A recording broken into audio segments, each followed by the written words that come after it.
Welcome to Resiliency Within. I am your host, Elaine Miller-Karras, and I want to do a shout out to the Trauma Resource Institute. The nonprofit that I founded is also the sponsor of this show. And you can go to www.traumaresourceinstitute.com to learn more about the Trauma Resource Institute, and you're going to hear that a little messaging about it later in the show as well. But today I want to welcome my guest, Joy Chen. I want to tell you a little bit about her before she starts, but I have known her to be the most powerful advocate of our Los Angeles community. And especially, I got to know her through the fires. And today's show is actually entitled After the Fire, How Survivors Are Leading Recovery in Los Angeles. But as is true with humans on this planet, she did a lot before the fires that have devastated our community. So let me just say, she's the executive director of the Fire Survivors Network, the largest survivor-led recovery community in the nation, representing over 10,000 fire survivors and allies across LA. Through her leadership, the network has helped unlock more than 100 million in delayed insurance payouts and built a recovery hub recognized by the Los Angeles Times as a lifeline for thousands. She is a former deputy mayor of Los Angeles. Joy led economic and workforce development initiatives focused on expanding opportunity in historically underserved communities. She has also worked globally in executive leadership at Hendrick and Struggles, advising Fortune 500 CEOs, and trains thousands through the Multicultural Leadership Institute. An internationally recognized author and thought leader, Joy's work has reached millions, challenging traditional narratives of success and empowering individuals, especially women, to lead with agency and purpose. Today, she's the leading voice in disaster recovery and insurance accountability. And I'm going to just underscore insurance accountability because, boy, has that been important. Working to transform broken systems so families can rebuild their homes and their lives with dignity and hope. So, Joy, as we get started today, what is on your mind? Mm. Elaine, first of all, it is really a pleasure to be with you and with your listeners from all around the world. I think that if this fire's taught us anything, it's that disaster can happen to any one of us, trauma can happen to any one of us, and it's kind of core to being human. And it's also something that connects the human experience, I think, around the world. Um, what I'm thinking about right now is that it is now year two of our recovery. The fires happened in January of 2025. And at the 1 year anniversary, we held a press conference, which was the only press conference across the Los Angeles fires. There were two fires that happened that day, the Eaton and the Palisades fires. And what we're seeing right now is that 8 out of 10 survivors are still not home. Um, Most of us well, 43% of us have taken on new debt. So that means that a year in, most of us have drained retirement savings, maxed out credit cards, and nearly half of us have taken on new debt since the fire. So there are some people who are recovering, but this has been kind of a K-shaped recovery in that the people who are recovering are two groups of people we're finding. One is those with substantial pre-fire wealth, and secondly, the lucky few whose insurance has paid out fully and timely. But for most of us, um, there's been increasing trauma, increasing financial trauma, increasing emotional trauma. At this point, 83% of LA fire survivors are reporting worse mental health now than before the fire. So, year two is a really uncertain and scary time for LA fire survivors writ large. I just want to say, I mean, there's another part of this that I hadn't realized, except as you know, we've been working very closely with you and others within Los Angeles County.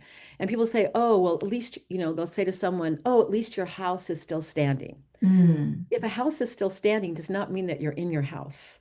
And correct. there was so much poisonous, that got into the soil, the poisons that got into the soil, and also in the house.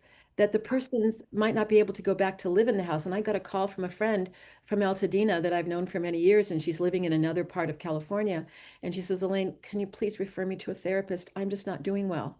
She said, Mhm. I thought by now I'd be further along, but I just got a rejection by my insurance company that they're not going to give me the money that I need to clean the inside of the house so I can go back into the house. So they denied coverage for Yeah, that. And so I'm just wanting to uplift those simple things that are happening to people. And they're not, well, I say simple, but they are huge things in yeah, terms of being able to be in that recovering process. Because I'm not saying ED, I'm saying ing.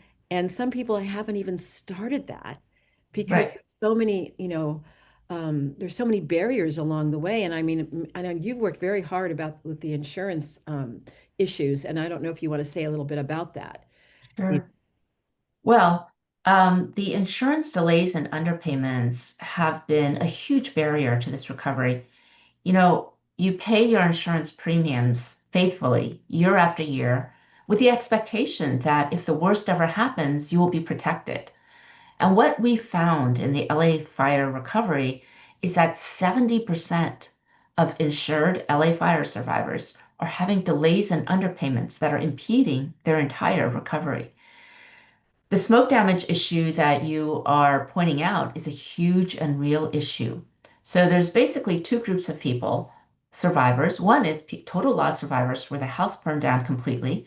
And the second are these partial loss survivors, like there's some structural damage or there's this smoke damage. Smoke damage is kind of a funny word because it's not really the That's smoke. The smoke kind of came in and out, but the problem is all the toxic contaminants that right. it The left in its poison. wake, Yes. right? So I tried for about a month after the fire to try to get everyone to call it toxic contaminant damage, but that didn't quite work Okay. because Toxic smoke doesn't, contaminant damage. Okay, I'm going to start using it. that's really what it is, right? It's not really the smoke. And also when you say smoke damage, it sounds a little bit minimizing of what it really is. Like smoke doesn't sound that bad. It sounds very ephemeral and like, it might be even good. Like I like to cook with liquid smoke and I like a smoky whiskey, so it doesn't bring out the gravity of what's happened to Yes. basically half of LA fire survivors, which is there are these very deadly toxic contaminants that were left behind in homes and in yards that are very harmful to human health. Well, and I heard one survivor, that's why I use poison. She said, Yeah. Elaine, my soil is poisoned. Yes. What's left is Literally. poison, right? So I think that really underscores the level of our response that we have to have. How do we respond when Yeah. that is going on? And I think that's what you've helped to uplift is that you've been such a spokesperson of how we can go forward with advocacy Yeah. and really be a survivor. A survivor and not a victim. Yes. Right. I mean, I think that, now that we have grown to over 10,000 survivors across Los Angeles, we're actually in the process of changing our name from Eaton Fire Survivors to Every Fire Survivors Network I because was wondering every fire survivor. I thought maybe it was a typo, but it's actually a new name. All right. it's a new name. We're in the process of rebranding to Every Fire Survivors Network because from the start of the fires, we've been advocating and bringing together and serving survivors across Los Angeles. And so the name change is sort of a year late, but it's a recognition of the fact that we are stronger together. We're also building coalition with survivors across California um, because these issues, especially the insurance delays and denials, we're basically on the insurance front, we're working on two major issues. One is fighting the delays and underpayments that are stalling our recovery and that leave every Californian at risk. The other insurance crisis that we're having, besides accountability or unaccountability, is insurance unavailability, Oh, yes. which is that people are getting dumped from insurance left and right all across California, in rural areas, in urban areas, and particularly in areas that are seeing growing fire risk. At this point, every Eaton and Palisades fire survivor is at risk of never being able to buy insurance again, normal insurance. not Fair Plan. Fair Plan is the insurer of last resort here in California. It's extremely expensive and has extremely low coverage. And over the last 6 years, Fair Plan enrollment has skyrocketed by 5 times. We now have over 600,000 households in California on the Fair Plan. And that's not good. Like, we need to be able to buy normal insurance in order to be able to secure a mortgage, in order to be able to sell our homes in the future. I mean, what is the value of a home that's uninsurable? It's, So it's what is the solution? I mean, bigger. what do we do as you as a civic leader, as an Yeah. advocate? What So do what we do? we've done is based on the thousand, we've now collected probably the largest database of insurer misconduct stories. We have over 1,500 firsthand accounts from Eaton and Palisades fire survivors of these insurance problems. And out of them, we have put forward 4 landmark pieces of legislation in the California State Legislature right now. 2 of them deal with the insurance unaccountability. One's dealing with systemic delays, one's dealing with systemic underpayments. On the insurance unavailability, we have a landmark piece of legislation right now called SB 1076, which will provide guaranteed insurance coverage for fire safe homes. Okay, so it's not saying everyone gets to have guaranteed insurance. It's only if you make your homes fire safe. That is the incentive we need and the financial protection we need in order to make our homes fire safe. Now, every one of our survivors in building back wants to make our homes safer, and wants to rebuild our homes safer and also to remediate and basically, to So Joy, even could you for explain, standing homes. excuse But me, we need that assurance that we'll be able to buy insurance if we take that step. so what is a fire safe home? How do you describe a fire safe home? Those are standards that are developed by the state. Right now, there's like 3 or 4 different standards. Unfortunately, CAL FIRE has one. The all different state agencies have like 3 or 4 different standards right now. So, as part of this legislation, we're asking the state insurance commissioner to choose among and basically cobble together, for the purposes of insurance, what will be the insurance standard for fire safe homes. And then every insurance company operating in the state in the home insurance market will need to offer coverage for all fire safe homes. This is modeled after auto insurance coverage. In the Mhm. state of California, if you're a good driver, you have 1 point or less, then every insurer in California has to offer you coverage. And in fact, what's so interesting right now, Elaine, because I know you're so deeply interested in civil rights, is that the problem we're having right now with insurance, where up to a third of Californians are on track to being, quote, uninsurable, is the same situation as was happening in the 80s with our crisis in auto insurance. Mostly African American areas were not able to get auto insurance. The auto insurance industry at the time, many of the same companies were saying, oh no, those areas are high crime. They're, crime infested. It's so dangerous. We cannot offer auto insurance in those areas. Those were urban areas, right? And so there was Prop 103 passed by the voters that said, don't talk about, redlining certain geographical areas. If you're a good driver, you need to be able to get auto insurance. The insurance industry fought that tooth and nail.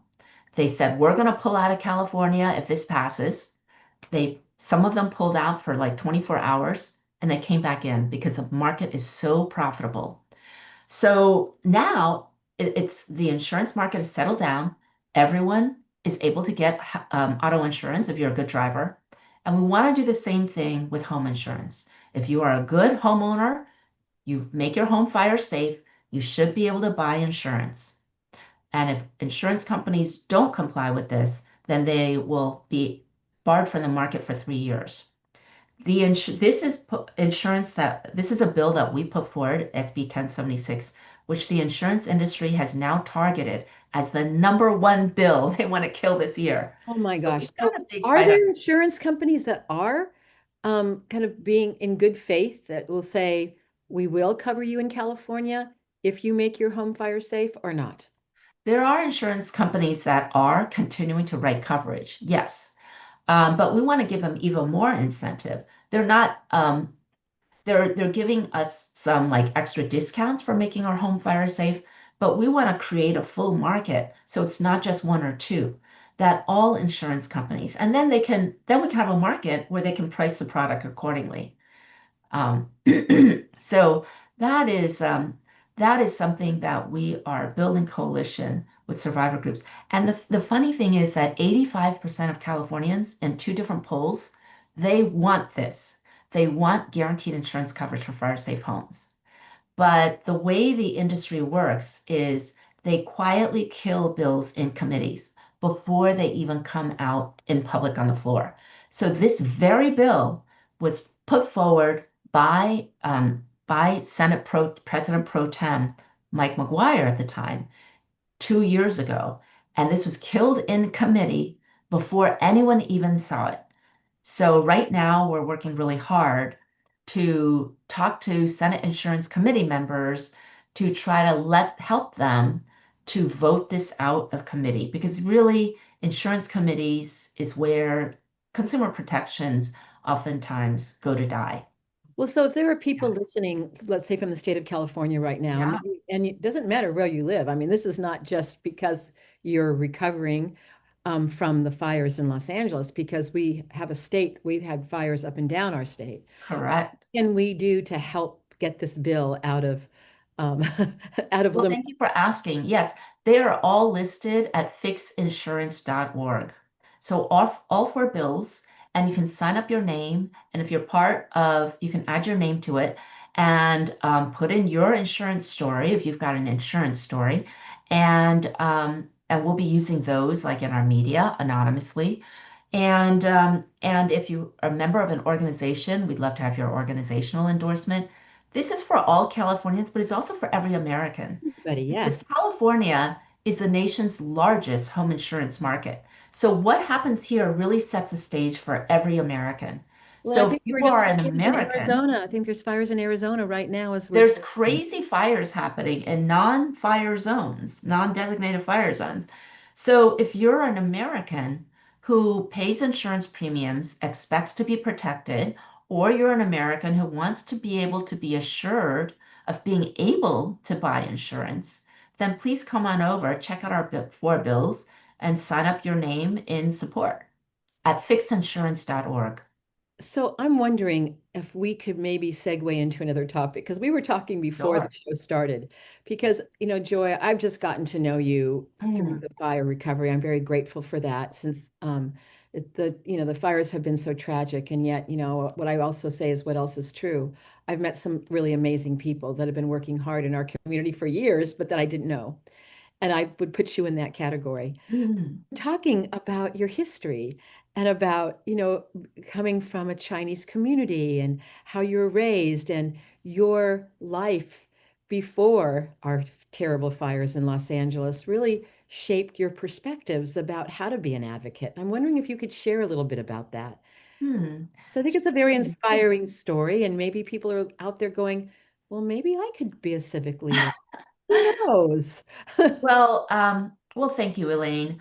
I grew up in a very traditional Chinese household in America. So we were an immigrant household.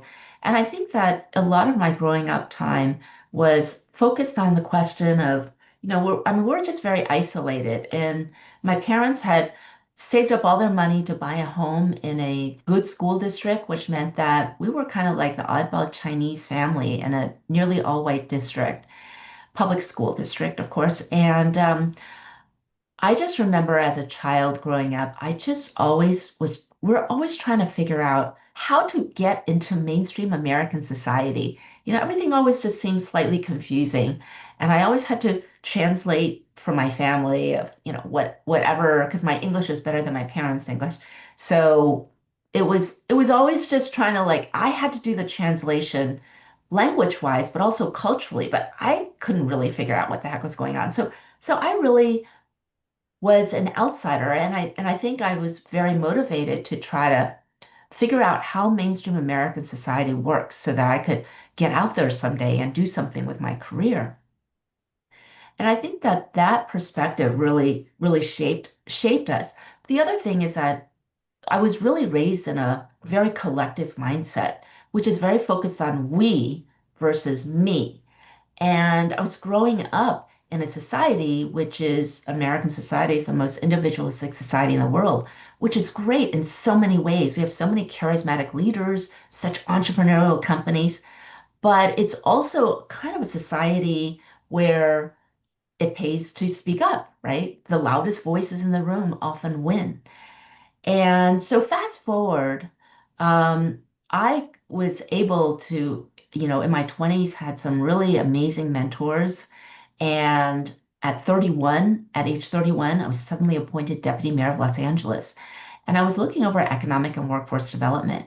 And in LA, which is one of the world's most diverse cities, with 91 languages spoken at the time in our schools, it fell on me to work out our strategy for how we can take all these dreamers and refugees from all over the world and help them gain the basic skills so that we could stitch them into the economy so that they could achieve their American dreams and so that we all could prosper. And then after that, I was recruited to Heidrick and Struggles, which is one of the world's largest top executive search firms. So I suddenly was finding CEOs and board members for Fortune 500 companies. So suddenly I was sort of looking at all these issues from a totally different perspective of how do we choose the leaders of the future.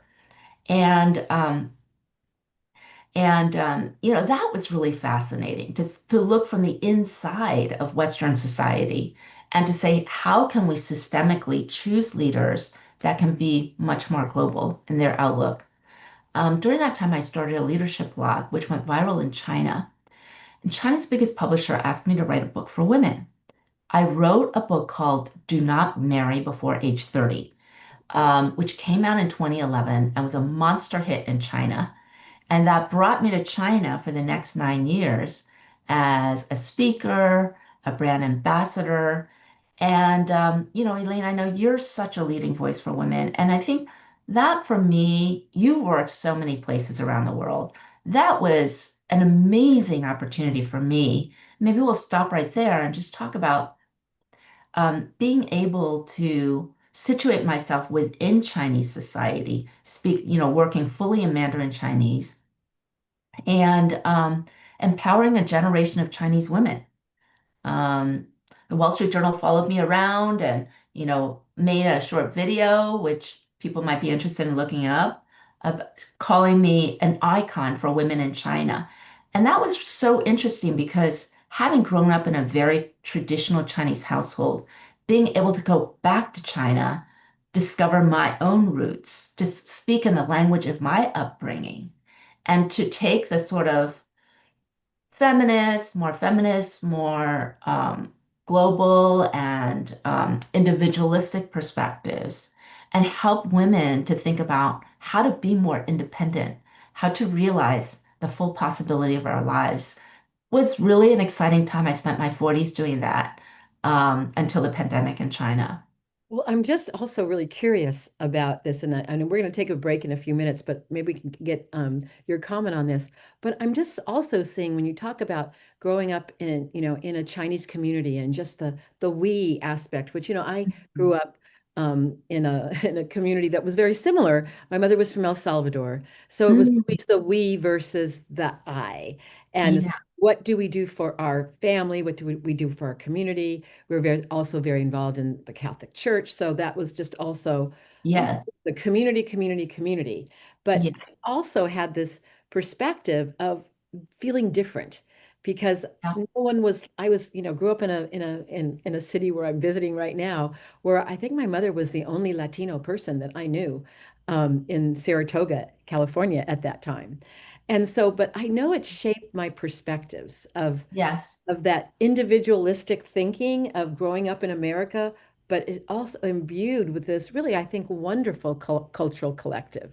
So I'm Yeah. just wondering how that connection happened for you and how it shaped how you look at the world, because it is, oh, don't marry before 30, but yet within Chinese culture. And I've been to, China many times, Chengdu, Shanghai, Mhm. worked very extensively after the terrible Sichuan earthquake and was so Mm. privileged to learn more about Chinese culture. So Yeah. that question. It's funny. It's a funny question. I think in many ways it's something that has shaped my whole career, my whole life. I did write an article on this for the Harvard Business Review last year, a couple of years ago, called Stop Overlooking the Leadership Potential of Asian Employees. Because I think that many of the ways that I've been raised, and so great to hear that you've had this background, is like really think first about the community. How do we strengthen this community? And in corporate America, a lot of the promotion decisions are based on who speaks up. You know, this idea of the charismatic leader is someone who's great at storytelling and is emotionally expressive and is assertive. And all of that is great, but there's actually different ways to lead. And I think that, during the 9 years that I worked full time in China, I saw so many different leaders that were leading in a different way than we, even me as a CEO headhunter, were valuing in corporate America. And I think that in this disaster recovery, and maybe in other disaster recoveries that you have led around the world, Elaine, suddenly those collectivist instincts and the skills of building coalition first, lifting up our community, suddenly those have become very important. And maybe that's a good note to end That on is and a to really good start note. on We'll take after the a break. break. But I love that. I mean, because I think it is that lens of the collective and the community being so important. And then I love that the different There's leadership different styles. ways to lead, not just one way to lead. Yes, Yeah, different ways to lead. I don't know, that could be a title of a really good book. The different I ways like to it. lead. I love that. Okay, so we will be back in just a few minutes. We'll hear from our sponsor, the Trauma Resource Institute, and we are going to continue this lovely conversation with Joy Chen. And you can see she has much wisdom to share with all of us.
Welcome back. Am having a wonderful conversation today with Joy Chen.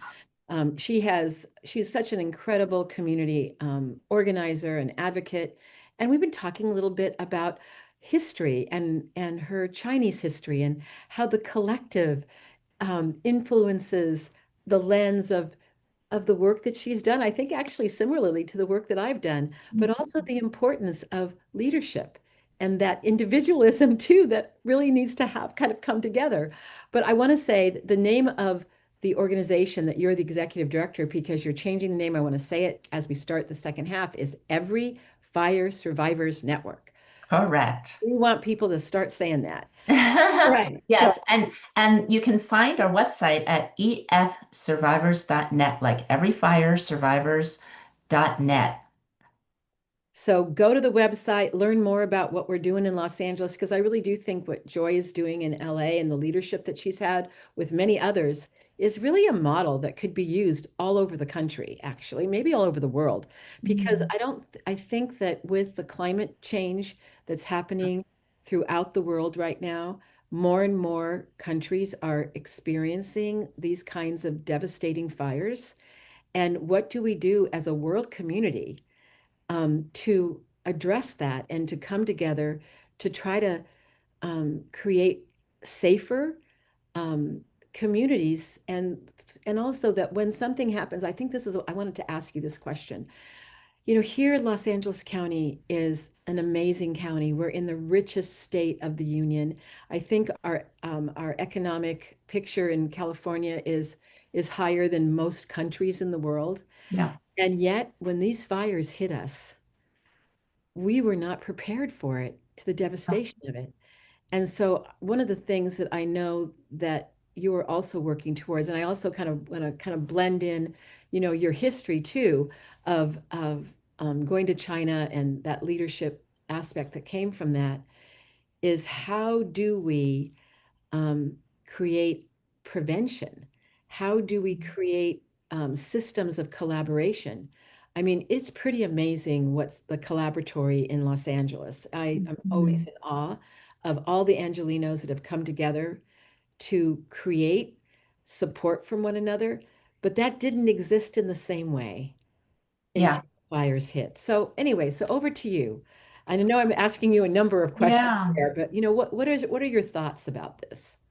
Well, I think that it does come down to the collective and this idea that we are stronger together. I think this idea of stronger together, it's a bumper sticker. Maybe it sounds like a slogan, but we really are stronger together. And while I founded this group, EFSN, it's not just me. It's by any stretch of the imagination. It is 10,000 plus survivors and allies, and survivors who are shifting from victims to civic leaders leading this recovery. Right now, we're seeing in this recovery that our government leaders, that we're finding so many gaps. And there's not one government leader who's in charge here. Unfortunately, we don't have a recovery czar. Everyone's been looking around and saying, there's so many gaps here. Who can lead?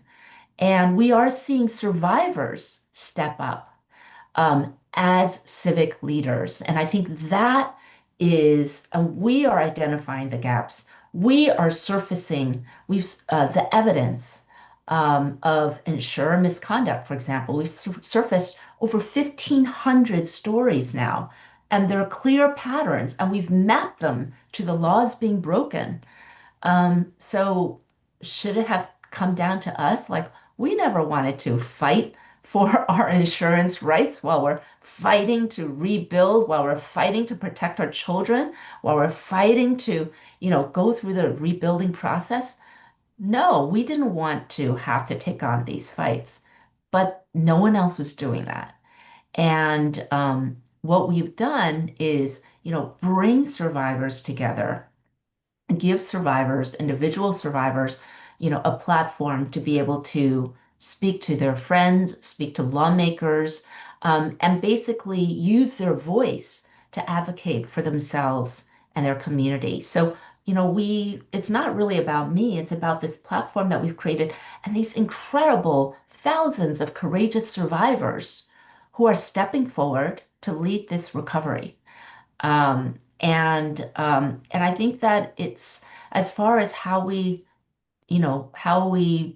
lead this into the future.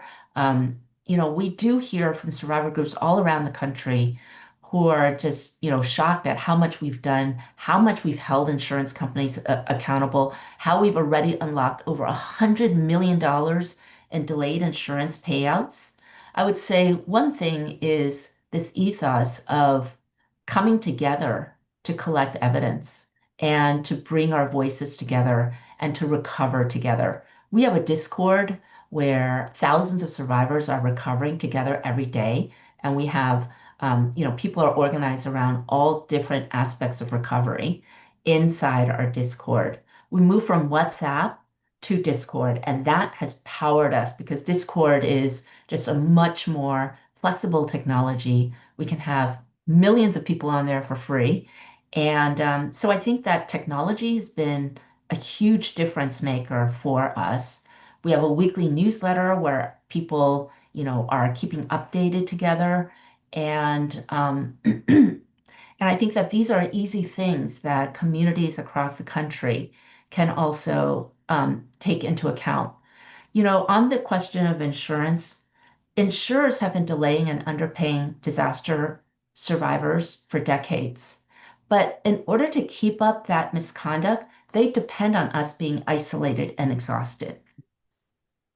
So coming together has made Only a difference, by right? coming together, only by connecting thousands of survivors together, identifying patterns of misconduct, bringing them out into the open, leveraging all the earned media we can possibly get, having repeated press conference after press conference, developing personal relationships with all the journalists who covering this recovery, and keeping them updated. Working with lawmakers, we have very courageous lawmakers who've stepped forward to support us in this work and to take the evidence that we've provided and put them into law. Senator Sasha Perez and Senator Ben Allen, Assemblymember John Harabedian, LA County Supervisor Catherine Barger, these have all been very close allies of ours and taken the evidence that we've surfaced and turned them into public policy that supports us. So I think it takes a village, it It takes does make a survivors, lawmakers together. And So, Joy, you were very well suited to be in this leadership position because you were already so involved in LA County. So there might be people listening in another state, another part of mm, the world. So it might be helpful to talk about the step process. mm, It's like the horrible fires happened, and yeah, there you are, Joy Chen, looking at what happened to our beloved city and county, and what how did you do it? How did you? I know yeah. that's a very big question, really, but maybe some step processes because you have been, just even the press conference that you put together at the collaboratory at the anniversary. That was Mm, really impressive. And all the people that gathered, because really hundreds of people came together that day. hmm And you were at the helm of putting that together with other people. I don't, there was many of yeah, the Trauma yeah, Resource Institute was involved. I mean, there are many people, yeah. many organizations, and I couldn't possibly name all of them, but they know who they are and they were all involved as well. But so what is the step process? So for 2 years before the fire, I was the admin of the pickleball WhatsApp at the Altadena Country Club. And that was a place where we organized games, had a little smack talk with each other. But the night of the fire in Altadena, there was no public evacuation alerts. And that WhatsApp suddenly became our evacuation network. Somebody at 6:24 on January 7th last year typed in, "There's a fire on the mountain." And This is a immediately pickleball WhatsApp. our pickleball WhatsApp Oh my in gosh, I had Altadena. never heard this before. Oh my, Yes. So somebody typed into our pickleball WhatsApp, "There's a fire on the mountain." And we started immediately, that WhatsApp became our emergency evacuation network. We were triangulating where the fire was based on who could see it from their homes. And it was like, "It's getting close to Jean's house. I'm calling Jean now." And we're all coordinating, evacuating ourselves and one another. And by the next morning, the country club was burned down, half our homes were burned down, and we were all displaced. And the WhatsApp became our place that we are figuring out where the Red Cross was, which hotels had rooms that night. And so I changed the name of the WhatsApp and we said, okay, let's just invite everybody we know because we have to crowdsource this information and we are stronger together. After 3 weeks, we busted through WhatsApp's 1,000 person limit. we moved over to Discord, which is as completely, and also Discord was just much, much easier to use.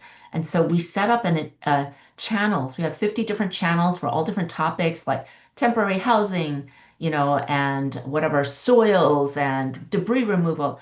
And then half the channels I set up for every insurance company that we were dealing with because it turned out that every insurance company was managing claims in a different way. And so that people with each insurance company could compare notes and, sort of come together and organize and just, figure out what was going on with their claims, etc.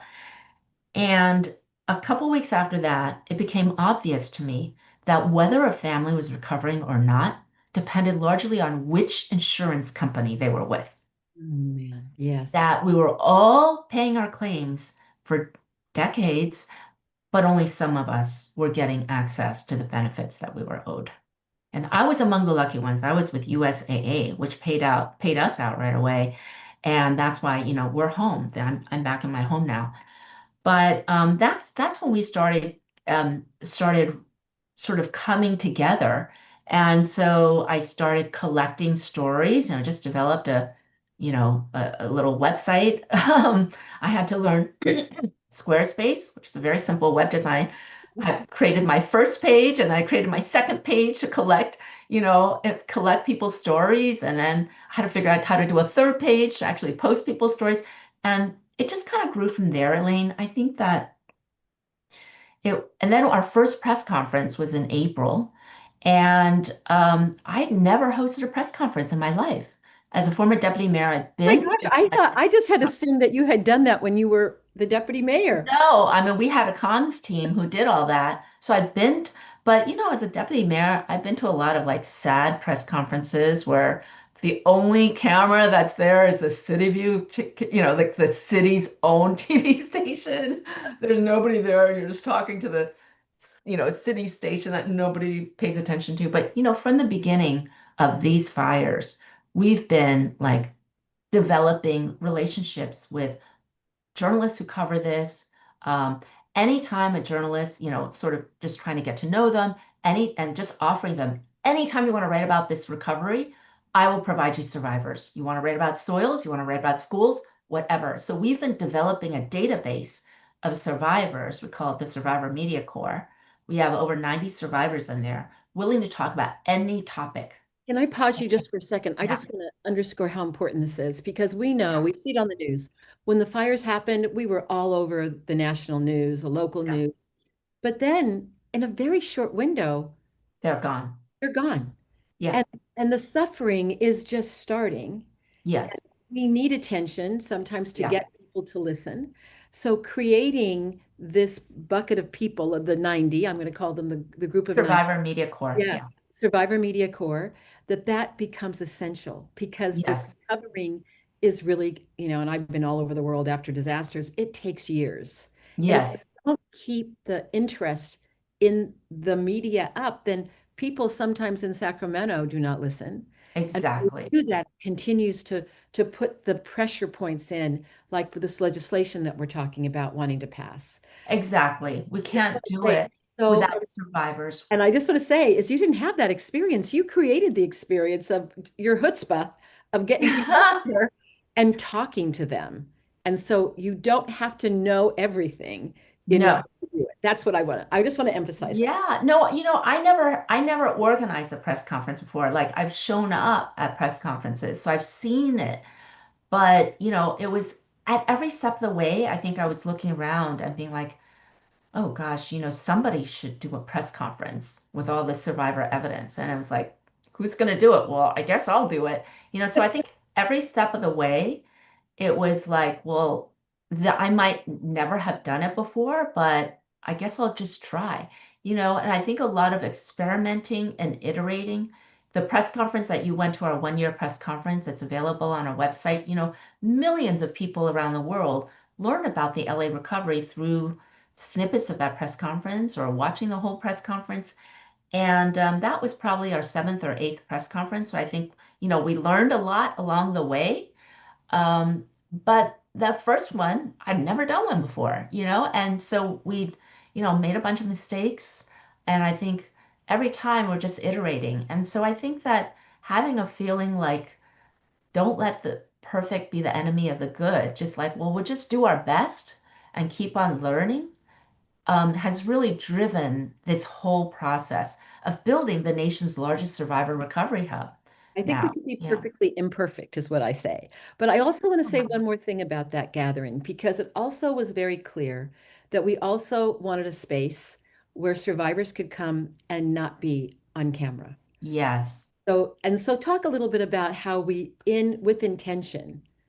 Well, the Trauma Resources Institute was our partner in that. And I'm so grateful because we can sort of convene and bring survivors together, but we're not subject matter experts in so many different areas, whether it's taxes or in this case, emotional wellness. We knew that 83% of survivors are expressing that their mental health has declined since the fire. When I talk to mental health experts working with survivors, they're saying suicidal ideation is surging. And so on the 1 year anniversary date, after the press conference, we want to set up a 2 hour sort of remembrance ceremony and also ceremony that would give people a chance to connect with one another and think about the future. And we were so grateful to partner with the TRI because Trauma Resource Institute, because you guys are the expert in this. And in leading that 2 hour session, survivors found it so empowering, so amazing. I heard, just an outpouring from survivors afterwards. And so I think that, you know, those are the two things that I think have been driving us for the past year: connection and support, and the advocacy.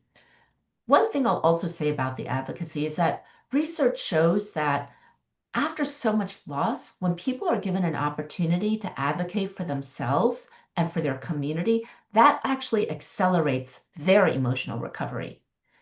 So it's good for them as well as for the community. We're also just making California safer for every Californian who pays insurance premiums or wants to get insurance. So I think that, we're providing that direct emotional support that TRI has been. So, the hub that, and TRI has been really our key partner on the emotional wellness front, but also the advocacy is part of the emotional recovery as well. Well, and I think one of the things that has happened, I want to maybe reframe it a little bit. People had to reorganize their entire lives because it's not only Mhm. their homes that were lost. I want to just also emphasize, their Yes. businesses were lost. The place where they got their hair cut was gone. Like Yeah. you said, the club that you played pickleball was gone. It's Yeah. a complete reorganization of everything that you once knew. And so I think what happened is that people had to see what's going to happen to me now. How am I going to be involved in this? And meaning and purpose. Meaning and purpose. I love that, Yes, Elaine. meaning and purpose is what I have seen over and over again. I see it in you. You have great meaning and purpose in terms of what you're doing. And I think the survivors that I've met that can make that shift, not everybody can make it. But when Yeah. they find meaning and purpose, and that's when I would get worried about them, when they don't find that meaning and purpose again and say, how can I rebuild? I'm lost. Nothing's ever going to be the same. And it may be true. Nothing will ever be the same. But that doesn't mean that it wouldn't be different and that people can't have hope. And I've heard people say very hopeful things, I'm sure, as you have as well. And was certainly what I heard about that day in Altadena for the anniversary is people talked about hope, hope about Mhm. the new Yes. community that they were developing. So many Yeah. good things can come of that, but meaning and purpose seems to be so important. If I may, Elaine, absolutely. This meaning and purpose. And, that also leads to the question of sort of like the future of our organization. We did get funding from some major foundations in year one of this recovery. But now that it's year two, we're also hearing from major foundations that the money that they raised immediately after the fire is gone. And they're sort of, you know, moving back to their regular, the regular areas that they fund. And fire recovery funding has really dried up. So even as we've built meaning and purpose, and I would say that year two right now is even harder than Harder, year one for so many survivors. harder. So we are also seeking, like, now that we have pulled together the nation's largest survivor recovery hub, now that we have built an engine for people to find meaning and purpose through the long arc of recovery, how do we fund this continued work?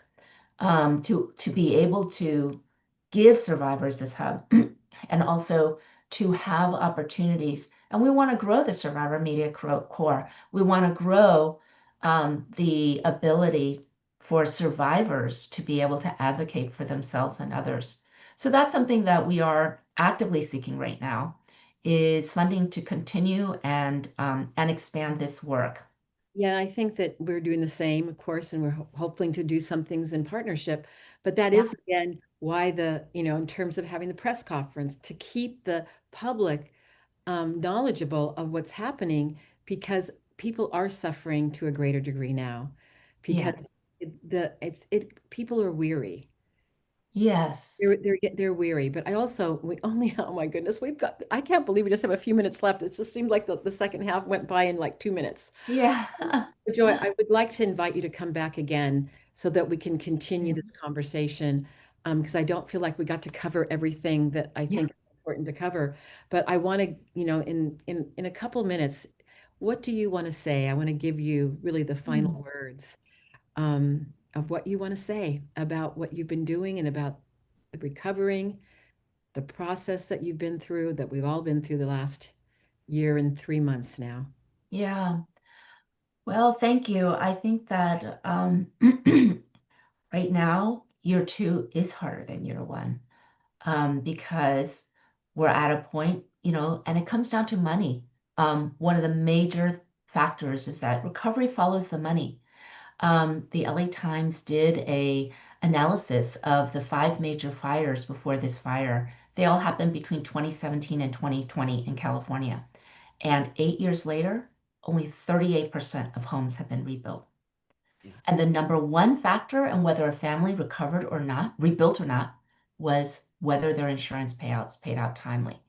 So it's not just about money, but recovery does follow the money. And right now, so much mental health trauma that we're seeing across the community is being driven by deep financial desperation, um, deep housing instability because of this financial desperation.